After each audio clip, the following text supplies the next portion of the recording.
আসসালামু আলাইকুম। ওর স্টকে স্বাগত জানাচ্ছি। একটা উপলব্ধি আসলে খুব বেশি করে হচ্ছে, সেটা হলো বর্তমান সময়ে একটা জিনিস খেয়াল করলাম, সৎ ব্যাপারটা আসলে ঠিকঠাক যায় না। ধরেন আপনি একজন সৎ মানুষ, আপনি জীবনে কোথাও জিততে পারবেন না।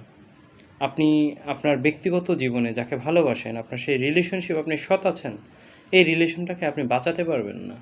দেখবেন যাকে ভালোবাসে আপনি সৎ আছেন, যার কথা চিন্তা করে আপনি অন্য কোনো দিকে তাকান না, সেই মানুষটা অন্য কাউকে নিয়ে স্বপ্ন দেখে বসে আছে।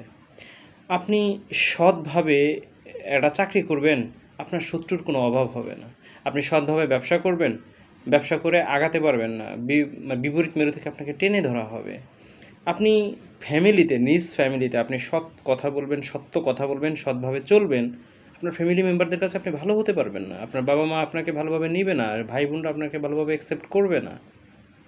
আসলে মাঝে মধ্যে মনে হয় আমরা যারা একটু ভালোভাবে, একটু অনেস্ট লাইফ লিড করতে চাচ্ছি, আমাদের জন্য এই দুনিয়াটা না, এই বর্তমান সময়টা না। এই বর্তমান সময়ে আমরা আসলে ঠিকঠাকভাবে যাই না।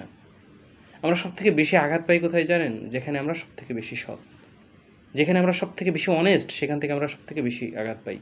যেই মানুষটার মুখের দিকে তাকিয়ে আপনি টোটাল পৃথিবী সব ত্যাগ করতে পারবেন, সেই মানুষটা আপনাকে ত্যাগ করার জন্য বিভিন্ন ছক কষবে। যার জন্য আপনি পৃথিবীর সব কিছু করতে রাজি, সে যে কোনো কিছুর বিনিময়ে আপনাকে ছেড়ে দিতে রাজি।